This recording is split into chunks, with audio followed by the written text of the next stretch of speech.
अस्सलामुअलैकुम। RNN news के साथ मैं हूं सानिया शरीफ। सबसे पहले न्यूज़ हेडलाइन। इंसानियत का तकाजा है कि इमरजेंसी के शोबे को बेहतर किया जाए। वज़ीर आज़म इमरान खान कहते हैं कि इंसानियत का तकाजा है कि इमरजेंसी के शोबे को बेहतर किया जाए। सोमवार के रोज इस्लामाबाद में तकरीब से खिताब करते हुए उन्होंने कहा कि पम्प्स की जदीद इमरजेंसी देखकर इंतहाई खुशी हुई।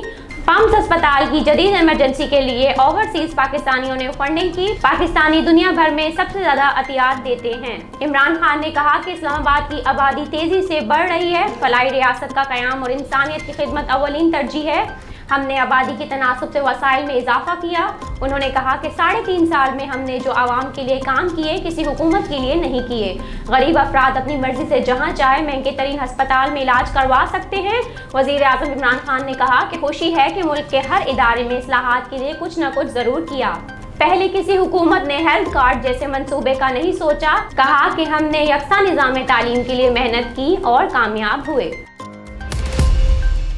न्यूट्रल के लफ्ज से एक शख्स की पूरी हवा ही निकल गई। मुस्लिम लीग नून की नायब सदर मरियम नवाज कहती हैं कि न्यूट्रल के लफ्ज से एक शख्स की पूरी हवा ही निकल गई। सोमवार के रोज इस्लामाबाद हाई कोर्ट पेशी के मीडिया से गुफ्तगू करते हुए कहा, 22 साल की पूरी जदोजहद न्यूट्रल के लफ्ज से खत्म हो गई। आप चाहते हैं कि आपकी गिनती कोई और पूरी करे, आपको बचाने कोई नहीं आएगा। दूसरे मुल्क से मिलने वाले तोहफे 5 मिलियन रियाल में बेच दिए। उन्होंने कहा कि वजीर आजम होने के बावजूद पार्टी आपके हाथ से रेत के जरों की तरह फिसल गई। अगर आपने परफॉर्मेंस दिखाई होती तो ऐसा ना होता। वजीर आजम को अरकान छोड़कर जा रहे हैं। ओपोजिशन को अरकान खरीदने की जरूरत नहीं। मरियम नवाज ने कहा कि किसी मुल्क को आपके खिलाफ साजिश की जरूरत नहीं, आप खुद ही अपने लिए काफी हैं। साजिश के लिए अमरीकी सदर और भारतीय वजीर आजम की कॉल्स का वेट करते रहे। अभी कुछ दिन पहले आप मुल्क वापसी पर कश्मीर का सौदा कर आए। उनका कहना था कि आपको अपना चेहरा आईने में देखने की जरूरत है।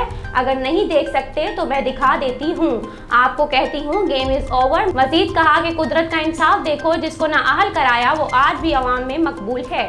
नायब सदर नून लीग ने कहा, हमारे उम्मीदवार वजीर आजम के शहबाज शरीफ हैं। आइन को ना समझने और बात ना मानने की सजा आर्टिकल 6 है। आइन का हुलिया बिगाड़ने पर मैं अदालतों की तरफ देख रही हूँ। नवाज शरीफ जल्द वतन वापस आ रहे हैं।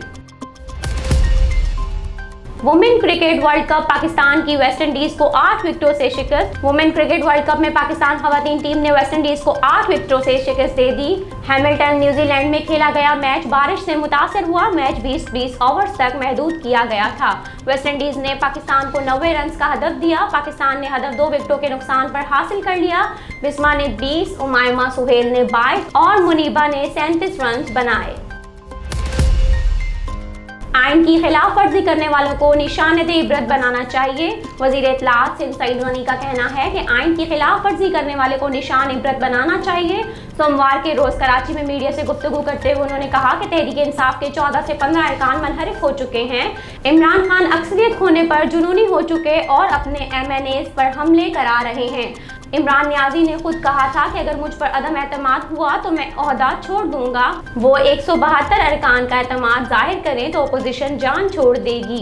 उन्होंने कहा कि आइन में दर्ज है कि स्पीकर को 14 रोज में इजलास बुलाना है। स्पीकर कौमी असम्बली गैर आइनी इकदाम कर रहे हैं, उनके खिलाफ आर्टिकल 6 लगना चाहिए। वजीर इत्तलात सिंध वफाकी वज़रा पर तनकीद करते हुए बोले, फवाद चौधरी और शेख रशीद को अगली काबीना में वजारत की यकीन दहानी हो जाए तो आज इमरान खान के खिलाफ हो जाएंगे।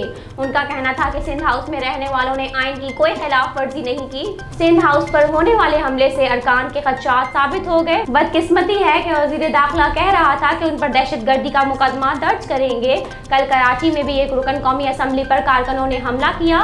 सईद गनी बोले कि जलसे और एहतजाज करना अपोजिशन का काम होता है, वजीर आजम का नहीं। ये पहली हुकूमत है जो काम करने के बजाय एहतजाज और जलसे कर रही है।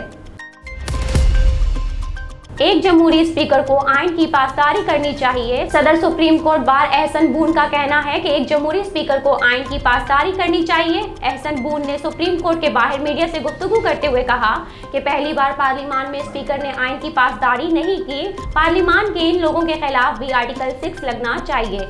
उन्होंने मजीद कहा कि पार्लियामेंट की तारीख में आज तक एक इजलास नहीं बता सकते जिसमें रोल 37 की कॉल पर वायलेशन की गई हो। आप एक जमहूरी अमल से गुजरें। वकला न्यूट्रल हैं जो कानून और आइन की बालादस्ती चाहते हैं।